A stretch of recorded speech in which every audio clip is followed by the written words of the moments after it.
Hello, my name is Donald McCullough, and mine is the mind behind the local music showcase of Brattleboro in southern Vermont.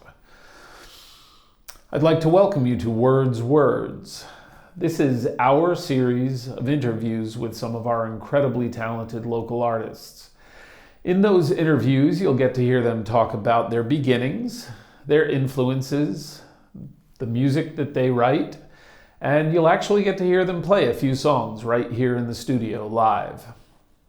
I am a singer-songwriter myself. If you're wondering about the name of the interview series, Words, the name is actually the title of one of my own songs.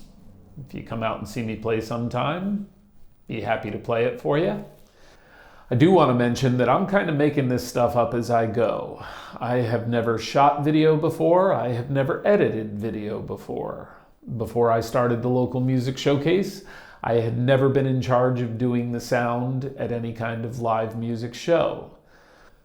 For example, when I saw the footage from the upcoming interview, one of the first things I noticed is that I need to hire a stylist so that I can be absolutely certain my own hair isn't sticking up in a funny way or that my own clothes aren't all rumpled and ill-fitting. The very best part of all of this is that I get to interact on a daily basis with our local musicians.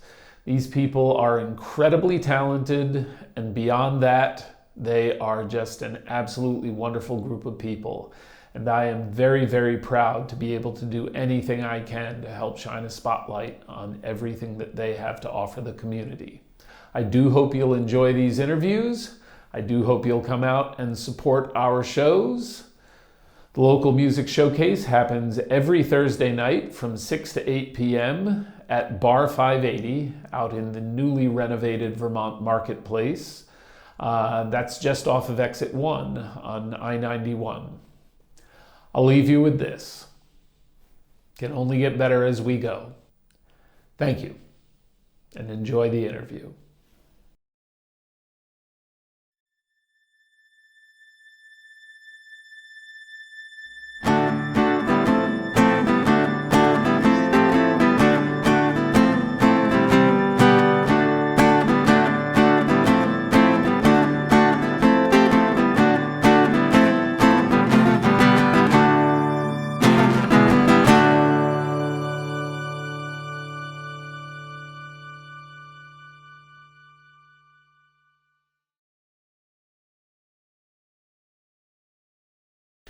Hello, and welcome to this, the first installment of Words, the local music showcase series of interviews. And today my guest is Alexis Pastuhov. What's up, Don? How you doing? Doing great. Good, it's good Thanks to be for coming in. Yeah, thank you for having me. So yeah, you have a new album coming out? Let's start off with that. I do, yes. I have a new album coming out. It's going to be coming out at the end of June. It's called New Mirror. And Excellent.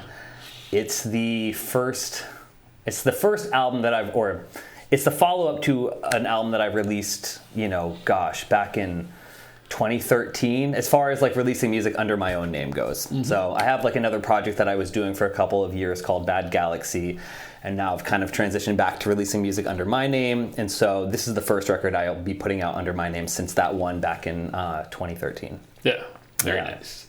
So by follow-up, you mean just another record. Just another record. Album, I wanted to make sure. There's no thematic connection between the two. Are you sure about that? I think so. Well, we'll aside see. from themes in life. Right, exactly. So where did you get your start playing music? Yeah, I got my start playing music with friends in high school, really. I grew up in Maine. What part of Maine? I grew up in like the mid-coast area of Maine, so about 2.5 hours, say like north of Portland. And in high school, kind of picked up the guitar probably around like 9th grade, I think. And very soon after that, just like started a band with some high school friends of mine. And that's really how it all got started. And we played together for about 4 years. And then, as you can imagine, like at the end of high school, it kind of disbanded. Everybody went in their separate directions. to some extent, and that was kind of the end of it. But it all started with like electric guitar and really just like being obsessed with like the grunge bands of the time. Was that original band strictly a cover band, or were you already working on writing songs? It was all original music for the most part. Oh, really? I think we did a couple of covers, but no, we like immediately, for some reason, just immediately felt like we could write our own songs, which I don't know. I guess we could. Like some people really liked it. But do you remember the first song you ever wrote? Oh my gosh, as a band. Yeah, kind of. I mean, we had a bunch of songs. The first song we ever wrote, I couldn't tell you the exact title. I could tell you titles of some of the other songs, but it was all really heavy. Like we were into like Tool, Deftones, like I said, like Nirvana. Teen angst. It was teen angst. It was really like angry, lots of screaming, like just turn your amps up as loud as possible. At one point we this is a funny story. We convinced my drummer that we should smash his drum set because like we're like, oh man, like Nirvana smashes all their stuff, even their drum kit. So like during actual rehearsal one day in his basement, we knew he had a new drum kit coming in the mail, but like we didn't know when, and we're like, dude, we're gonna smash your kit. And we literally smashed his drum set in his basement. And then after that, we're like, well, now we don't have a drum set anymore. And his new kit didn't show up for like a couple weeks. So it was all a ploy. Yeah, and this is like, a couple weeks off from nobody practicing. nobody had cameras back then. So like none of this was captured on film. It was just like we destroyed his drum set with actual like guitars at first and then baseball bats. Nice. Yeah. Nice. Very angsty. Yeah. So did any of those people end up in any of your subsequent bands? No, unfortunately not. We were all still close friends. Like I actually just saw all of them last weekend. So we're all still tight. Did you play music together last weekend? No, we didn't. It's kind of funny too. I guess like I'm the only one out of the group that's like kind of gone on to pursue music, you know, in a semi like serious way. Like it's always been very serious for me, but you know, as far as like really just consistently doing it and actually like releasing music, I guess like I'm the only one out of that group that's done that. I don't think anybody else has like released any music publicly. So for whatever reason, I guess I caught the bug a little worse. Do you remember the first song you wrote as a solo artist? Yeah, kind of. It was just I was out in our jam space, and this was actually when we were still a band. And I remember for the first time, because I didn't sing in the band in high school. I didn't even try to sing. I didn't even know I could sing. And I remember picking up an electric guitar and just kind of like working out this like little song, like by myself out in this cabin where we would jam in Maine. And all of a sudden I was like, whoa, like I can sing too. Like this, and it felt really, really good. I don't remember what the song was about. I remember it was just very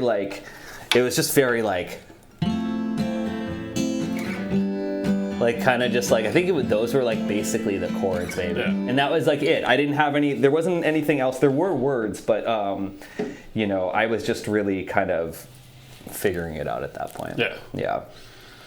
Yeah, well, that's cool. I'm glad you discovered your voice because your vocals are one of the things that I absolutely love about your songs. Your vocals always seem to be so spot on. Thank you so much. Cool.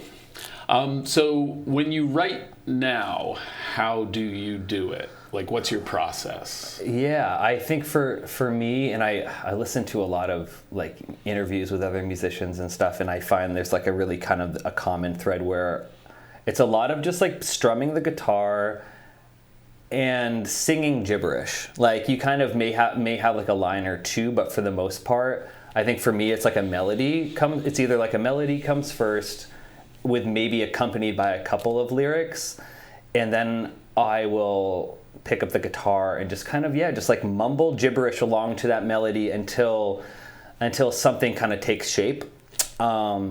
Or if I know exactly what the song is supposed to be about or what I want it to be about, then I will kind of like mumble gibberish in that direction, if that makes any sense.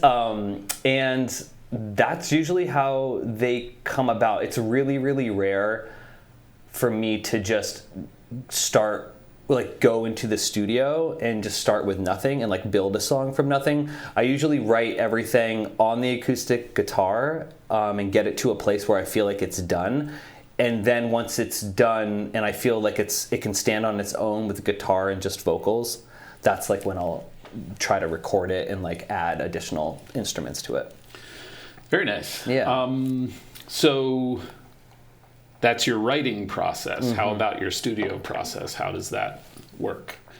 Yeah, I've been slow. Like I do a lot of home recording, and a lot of that is just out of like convenience, but also just having like the freedom of taking as much time as I want to work on something. Mm-hmm. Whereas like if you're in the studio and you're paying for studio time, it just adds up so quickly, and you know, you've got that pressure of needing to get things done by a certain time. So yeah, I've been really like trying to, you know, hone my home recording chops a little bit more over the years. And I mean, for the last couple of records that I've done, the majority of what you hear on those albums I recorded at my home studio. Mm-hmm. Yeah. Yeah, well, the quality of equipment is, you know, that everything you have available to you now makes it so you can do such great work at home. Yeah, it's true. And I think that's led to an explosion of artists, you know, putting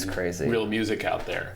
I have a playlist on Spotify of just only local music that I have found, and it's up well over 40 hours worth of music now. Wow, that's crazy. I heard just like Brattleboro area artists. Wow. I heard a statistic yesterday that 120,000 songs get released to online streaming platforms every day. Yeah. 120,000. Yeah.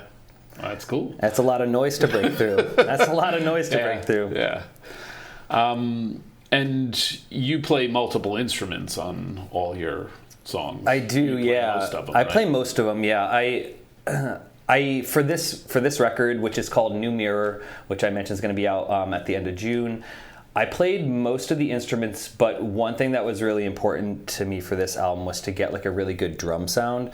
So I hired some drummers to play on it, and my friend Mike, who has a recording studio in Brooklyn, New York, he engineered those drum sessions, and then he sent the drum, like the files, to me, and I pulled them into Logic and mixed and kind of like edited them in Logic on my own. Did you record them here in Vermont and then send the files to him, or were they recorded in New York? They were recorded in New York. I actually had 4 different drummers on this record. So this guy, Matty Amendola, who's an incredible musician and engineer in New York. This guy, Sonny Ratcliffe. Chris Bordeaux, who's done like a ton of film scoring for major motion pictures. Also, my friend Mike Abuso, who engineered those drum sessions, he also plays drums on one of the songs. So there's 4 different drummers on the record, which is kind of cool. Are these all people you knew from your days in New York? Everybody except for Sonny. I had never met Sonny before, but Maddie, Chris, and Mike are all friends of mine, from when I used to live in New York. That's another one of the really cool things about all the technology that we have available to us now is like you can make music with somebody living in Australia, you know, I know. As long as you could connect time-wise. Yeah, it's really cool. It's something I want to do more of, like just collaborating with more artists, because I feel like I'm kind of in a bubble, you know, a lot of the time. But yeah. Oh no. Our first technical glitch of the day. This is the point where the camera fell off the tripod and we're assessing the damage.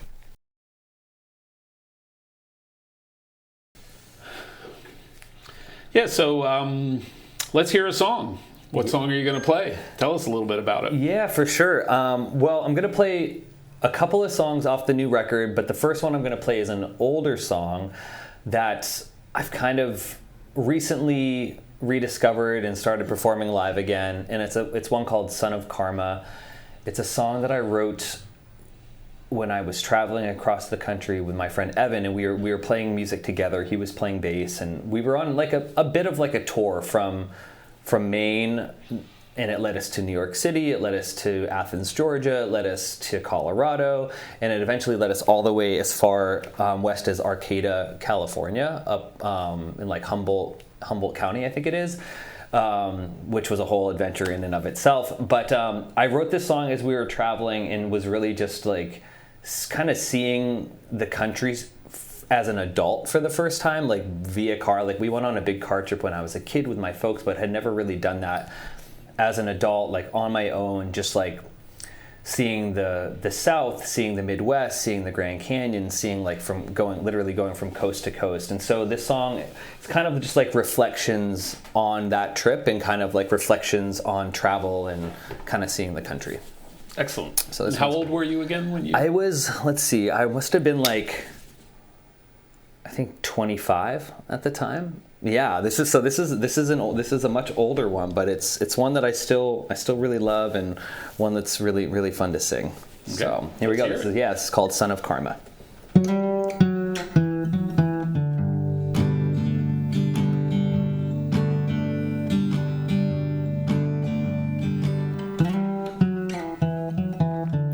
All these people and they're going somewhere. Out of the country for some city air. Oh, and breathe in the business and the big wigs and their cutthroat deals. Far from the tall grass and the blue sky and the rolling hills. Oh, but I'm getting tired of all these lights, changing lanes and gears and tires. Said I miss my friends and I miss my life. Where is the night when all you wanna do is hide? And where is your home? Is it here or are you lost? I don't know.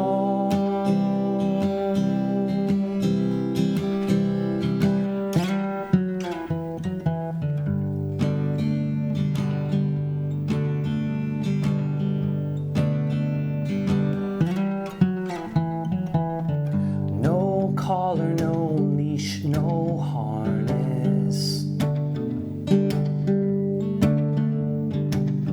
No sugar, no bells, no polish. No, it's just booze and bad dreams and the beauty of the West. Hunting for another home, looking for a place to rest.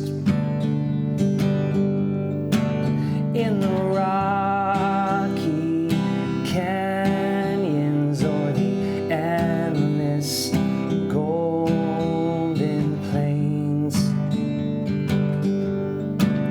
In the sprawling cities or some rundown rural remains. Oh, but I'm getting tired of all these lights, changing lanes and gears and tires. Said I miss my friends and I miss my life. Oh, where is the night when all you wanna do is hide? And where is your home? Is it here or are you lost? I don't know. And where is your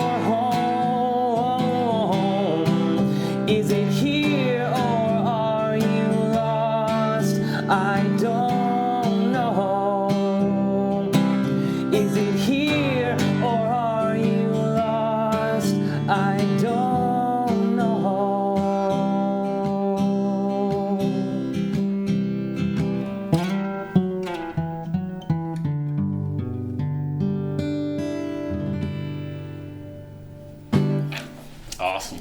Thanks. Awesome. Great song. Thank you. Incredible. Awesome song. Thank you.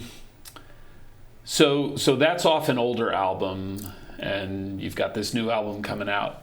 Has the process of your recording changed a lot? Does it take less time now than it used to? Does it take more time now than it used to, just because of like where you are in life? Yeah, that's a good question. I think it probably takes more time now, but also I'm maybe more meticulous about the whole process. I'm less naive about it too. Like when I was younger, you don't even really know what the possibilities are with recording, right? And then as you get older and you learn more, and you're like, oh, like, damn, like I wish I had done this on the last record, or you learn certain tricks that you could have done on the last thing. So like the more you learn, the longer it can take, just because you have more tools in your toolkit to like access and use. So yeah, I think it takes me longer also, but like you said, at the place where I am in my life now, I just have like less time to work on things. So things really do come together at like a slower rate, for sure. Yeah. That's one of the pitfalls of all this technology that makes all this stuff so possible, is you can really fall down a rabbit hole and lose yourself in it. You know, the guitar players joke about, you know, the guy with the box of pedals that's, you know, got 150 pedals in it. And, I know. You could tinker for days. You could tinker forever. And like, I'm definitely guilty of that for sure. And definitely like a perfectionist when it comes to... And the problem is like I'm a perfectionist, but it never like comes out perfect. It's just a matter of like, is it perfect to me? That's all that I'm shooting for when I'm recording, is like in writing. It's like, do I love this? Like, am I satisfied with this? So, you know, that's another real challenge, is like saying, okay, this is done. Right. For sure. It's really hard. The artist so often wants to go back and, I can make that little bit better, or whatever. And I'm already doing another rabbit hole. I'm already doing that with the new album. I'm like, oh my God, like why didn't I put a harmony here? Like there's such an obvious place to put like a huge harmony. Like but I don't know. You got to just call it quits at some point, I think. I have found that that's really important. There comes a time when you got to say it's done. And then when you're performing a song, you can always change it up a little bit. Yep. And, exactly. You know, and improve it over time. But in the recording process, I feel like it's really important that you just say, okay, yeah, stick a fork in it. It's done. Yeah, for sure, for sure. Yeah, it's crazy. I mean, because like kind of to harken back to what you were saying, like now, like back in the day, artists or bands would go in and they would just do a couple takes and that would be the record. Because it was all rehearsed, either that or you had like a full-on orchestration where someone had composed the music and they bring in like paid musicians to just like knock it out of the park in one take, you know, because they could do that. But now like you really can take as much time as you want, and there's all these other tools like the auto tune and all this stuff. Like I don't use like a lot of that stuff. I tend to take like the hardest path possible, not necessarily because I want to, but it's just kind of, I don't know. I don't really like using that kind of stuff. Yeah, I'm enough of a purist about that kind of stuff that I feel like that's cheating a little bit. It's cheat. It can't. Yeah, I'm not scared to like do some for like certain things. I'm not scared to really like use some of those high power like tools. But when it comes to like vocals or like guitar performance, like I don't know. It's you just gotta like get it. Auto-tune can be used as a vocal effect very effectively. Yeah. But if you're using it to just sound good, get yourself in pitch, that's not good. Definitely cheating. You've got other problems to deal with if that's the point. So tell us a little bit about the phase of life you're in right now. You say you have less time. Yeah. That makes sense. You're in that phase of life where it seems like your time just gets gobbled up by so many things. It's true. But where you hope to go with your music? I'm super busy nowadays. Like it's hard for me to even imagine like having like two little ones at home, working like a full-time job, also like still like really trying to hold on to this like music thing and still trying to get my music out there and perform. I don't have any gigs on the schedule right now.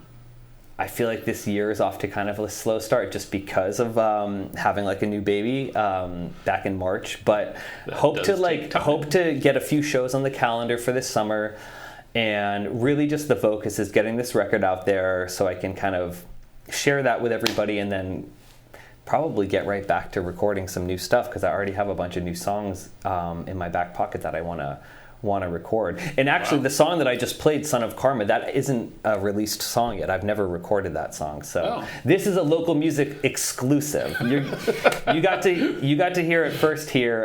It only took like 15 years, but but you got it. So that's pretty cool. Yeah, who knows? Maybe that one will get recorded one day too. Yeah, I hope it does. It's a great song. Yeah. One of the things I did want to say is, well, we'll definitely be talking to you about working out some kind of a record release party somewhere. Yes, yeah. So we'll have that discussion at a later date. How much of the production on your albums do you do yourself?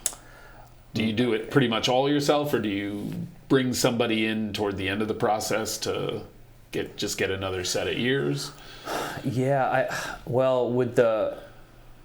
with the last record I put out, which was under the Bad Galaxy moniker, I basically did like everything on that one. There's like a couple things I think I enlisted like a little bit of help, but basically like all the instruments, I mixed it, mastered it, like, so that was like all, for better or worse, on me. With this new album, I actually mixed it all on my own, hired somebody to master it. And then after sitting with it, like the final mixes and masters for a couple weeks, I was like, I wasn't super happy with it. It wasn't anything to do with the mastering. Like, that was great. Like, the person who mastered it did an awesome job. I just wasn't really happy with like my mixes, kind of because like I just knew that they could be better. So that's when I hired my friend Mike Abuso, who's in New York City, to remix it and master it. So I had never done that before, had somebody like remix and remaster. But yeah, that's what I ended up doing for this, and I think he did an awesome job. It was really hard for me to like do that, just to like let go and give somebody else any creative control, and I did let him take like some liberties. So yeah, it was really hard. It was really hard for me to like not be a control freak about it. But at the end of the day, I was like, you know what? Maybe this is like just what I need to do. Like, if Mike mixes it and he thinks it's really good, and I trust him, then even things that I maybe don't like about what he did, I need to just trust that is good because he thought it was good, mm-hmm. right? So at the end of the day, you have to like you got to let go a little bit and kind of hand the reins off to somebody else, I think. At least that's what I decided for this record. Who knows what I'll do next time. I've heard other musicians say that it's a beneficial thing to do. I hear that too. People are like, never mix your own record. Mm-hmm. But people mix their own records all the time, so I don't know. Yeah, I've actually heard it's more important in the mastering process. Mm-hmm. I could see that. I could see that. So we're talking about this new record so much. Let's hear one of the songs off the new record. Yeah, that sounds good. So tell us a little bit about it first. For sure. This is kind of like the most somber song on the record, but it's probably my favorite one on the record too. It's a completely stripped down song. All it is acoustic guitar and vocals, and I recorded it live for the record. So there's no overdubs. What you hear is just a single take. And this one's called Days Turn Dark. It's one of my like what I would call like reassurance songs. I tend to write a lot of songs sometimes for my wife, where like when life seems to get kind of dire, or like things just aren't going well, or if like not relationship wise, but just kind of life wise, sometimes it can just all be really overwhelming, and it can feel like you're kind of stuck, or that things are just not going the way you want them to. So this is one of those like reassurance songs. I've written a couple of those, and sometimes you write them. Sometimes the song I feel like is speaking to a certain person, and then sometimes you write it thinking it's speaking to a certain person, but then you realize you're actually speaking to yourself. Yeah. And I think that's what the case really was with this one. Yeah. So it's kind of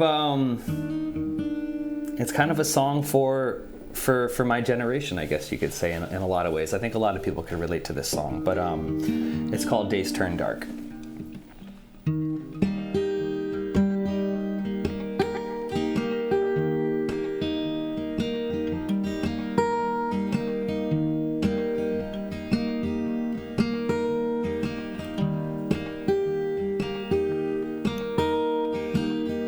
Life's a joke, laugh it off.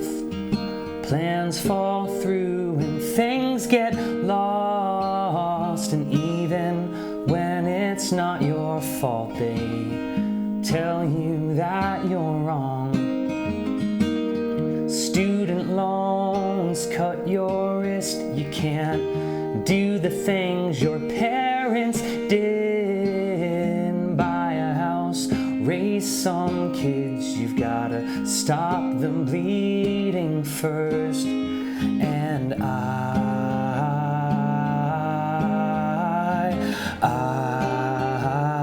need you to be strong now more than ever.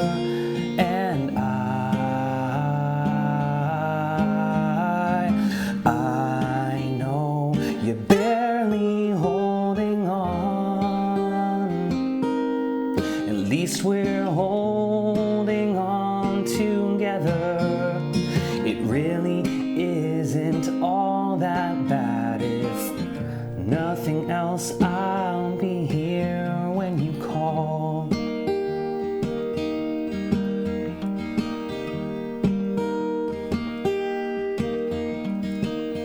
Take a breath, suck it up. Times get hard and you get tough. Just look at how your grandpa lived. The bread lines and the shortages. Depression era fortitude.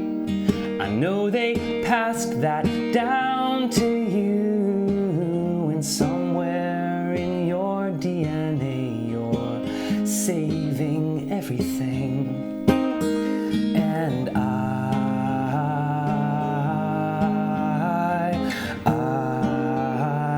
need you to be strong now more than ever. And I know you're barely holding on.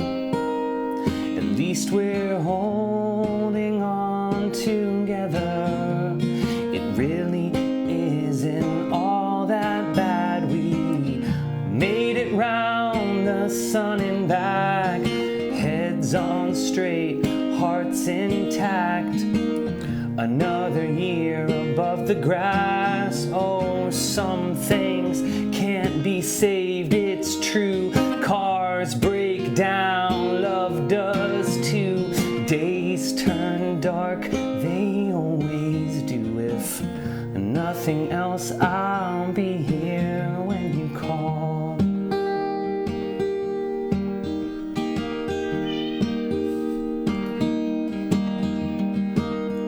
Baby's crying, don't know why.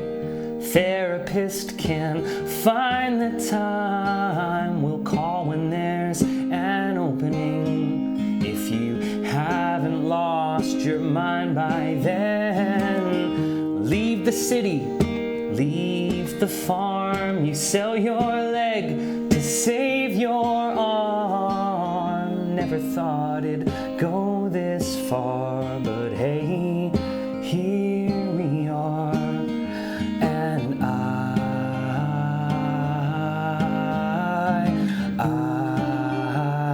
need you to be strong now more than ever. And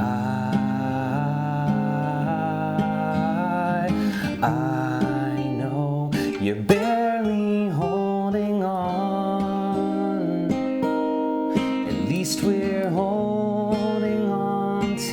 together.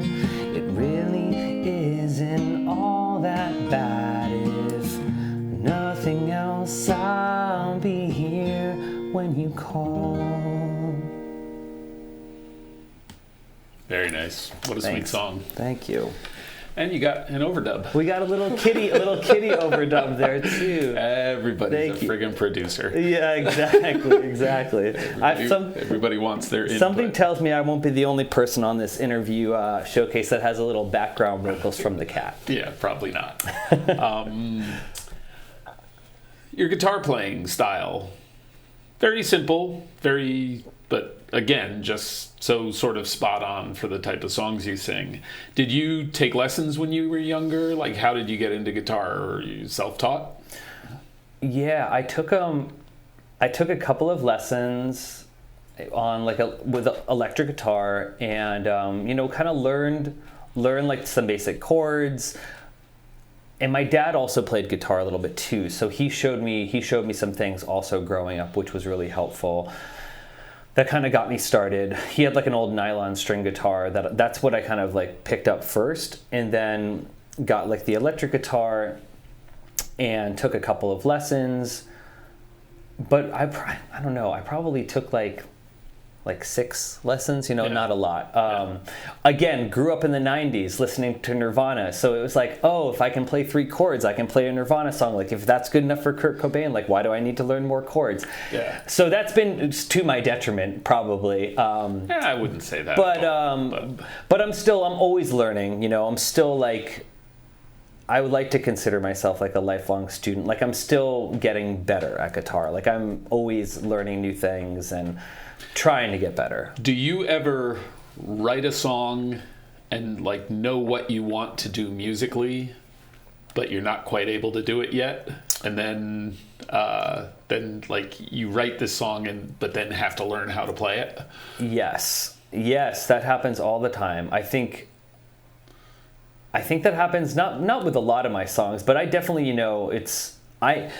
you got to keep practicing your own material, like in order to just perform it. Like, you can't just, like that song, for example, that I just played. Like, if I didn't play it for 2 weeks and you asked me to just pick up the guitar randomly and play it, I could, but it probably wouldn't be great. You know what I mean? So like it all takes practice. Like, nothing really comes super naturally to me. I was never one of those people who music came naturally to. How often do you feel, because people talk about the flow state, and especially with music, the idea is that you have to feel it, not necessarily be thinking about it when you play it. Do you feel like you can get into that flow state pretty regularly, or are you sort of thinking about it while you do it? I can definitely get into that flow state. It's weird, right? Because like, it depends on the kind of music. Like, my music is really like lyrical, so there's a lot of words that I have to be thinking about too. So like, my mind is often, which may be part of the reason why I keep my guitar playing really simple too, because like, I have the melody and the words, there's just like a lot to remember, and so the guitar playing is really just a vehicle for the words for me most of the time. Definitely like with that song, like you get into the flow state for sure, where I'm just kind of lost in the imagery of the song. Like, when I perform, like, I keep my eyes closed a lot of the time, and I don't really mean to do that.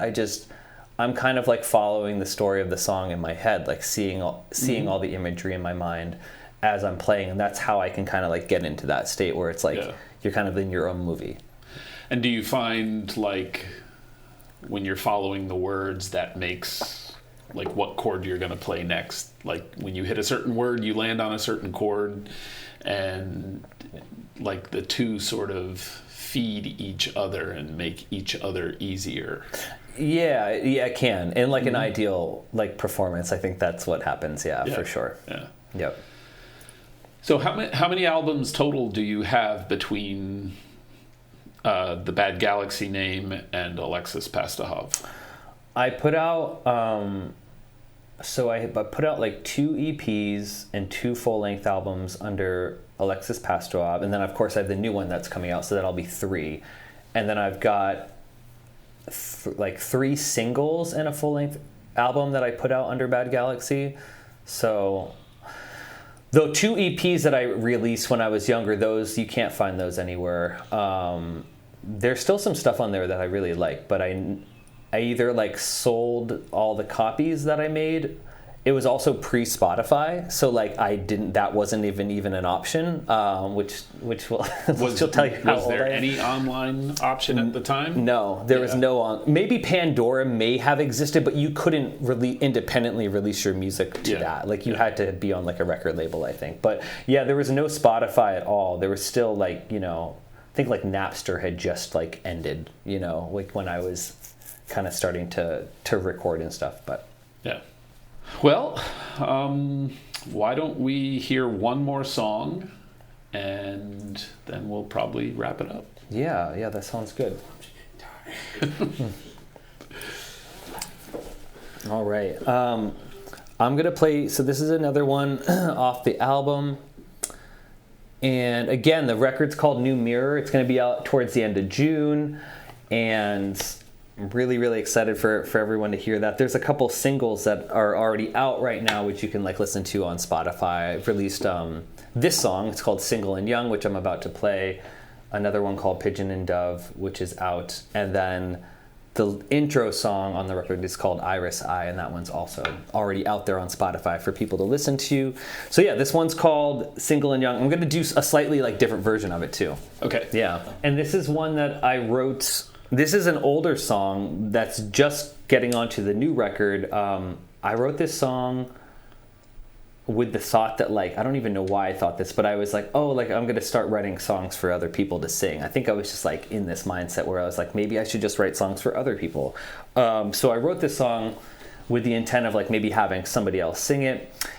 And I wrote it when I was still living in New York and was working, like, 3 different jobs, just kind of like scraping by. And one of the jobs I had was working at this like pop-up barbecue stand restaurant in Williamsburg. And I worked with all these like single guys. And they would always just like, they were always just talking about their like escapades, like their like love escapades. 'Cause they were like into like the Tinder thing, like big time. And so I would just constantly hear about like every single day how they'd gone on like a new date with like some new person, blah, blah, blah, blah, blah. And so I was like, A, it was kind of annoying, but B, I was just kind of like, well, what's it like to be like a single person living in New York City where there's just like a billion people and like using these dating apps, and like what's it like to like, what would that be like? So I kind of was like, well, let's write a song from like that perspective maybe, and kind of like see where that goes. So yeah, this is what came out of it. It's called Single and Young.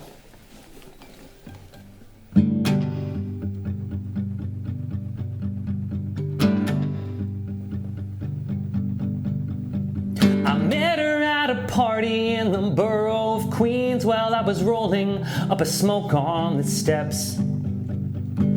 We bonded over our mutual love for the vodka and the New York Mets.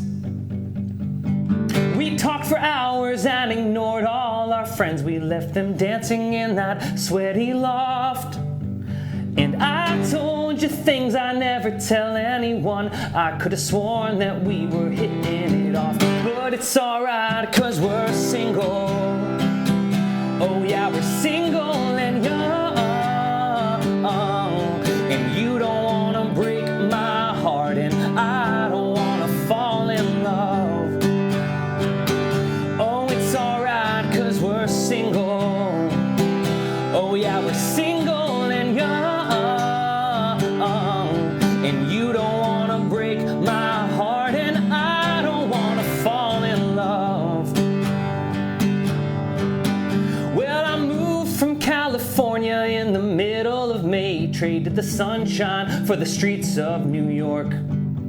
Just a West Coast kid in a city of sin. You won't fit in, but you can always conform.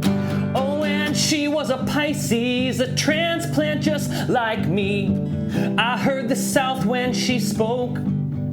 And you know I'm a sucker for that sweet southern comfort, and I just fall harder than most, and it's alright, 'cause we're single. Oh yeah, we're single and young, and you don't wanna break my heart, and I don't wanna fall in love. Oh, it's alright, 'cause we're single. Oh yeah, we're single and young, and you don't wanna break my heart, and I don't wanna fall in love. Oh, we can go out and kiss in the low light, bellies to the bar, buzzing like houseflies. It doesn't have to be love, no honey. You don't have to see the future in my eyes. Oh, it doesn't have to mean anything. And it's alright, 'cause we're single. Oh yeah, we're single and young, and you don't wanna break my heart, and I don't wanna fall in love. I know I'm kind of a loser. Oh well, you're kind of a bitch. I'm sure we both could do better, but we just couldn't resist. Oh, living in the city's gonna wear you down. It's gonna break your little heart in two.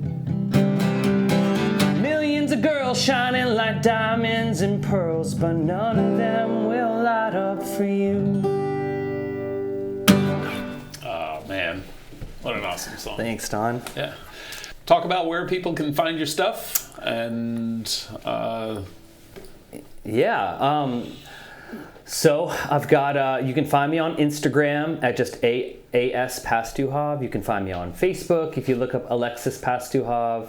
I'm on the good old Spotify. Just look for Alexis Pastuhov. So yeah, it's all out there. I have stuff on Bandcamp too. I need to kind of like update that. So I hope to put the new record on there.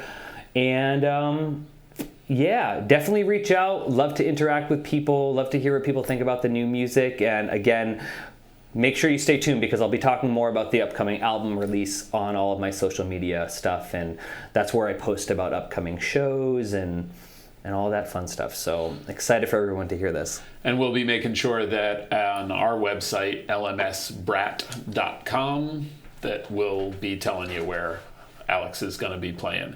And I did want to tell you, when you played our most recent show, the next day I was hanging out in the Good Spot next door. Yeah. And somebody who runs one of the kitchens over there was in the place as well. And they said, oh yeah, I was so excited to hear you had Bad Galaxy. Like they had seen you somewhere years ago, recognized your music and your voice right away, and was thrilled. That's wild. Yeah. That blows my mind. Wow, that's so cool. Yeah, it's great. And I gotta say too, like, I've only been here in Vermont for a couple of years, and it's been a really like welcoming musical community. I gotta say, like, one of the most supportive and engaged communities that I've gotten to be a part of. So it's been really just cool to be like accepted and like taken into the fold like by so many people here.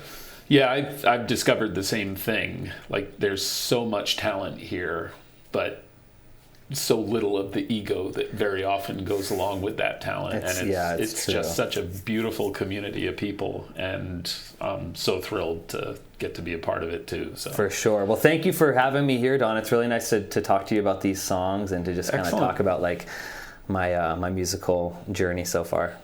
Appreciate it. You're very welcome. We will be doing more things with you in the future. Sounds great. Excellent. Thank you. And I guess, as they say, that's a wrap. Let's do it all one more time.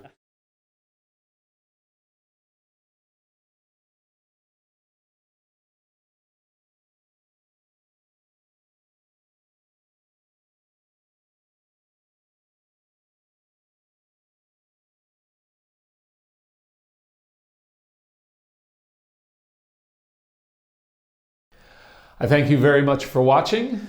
and I do hope you'll stay tuned for more. We'll see you soon.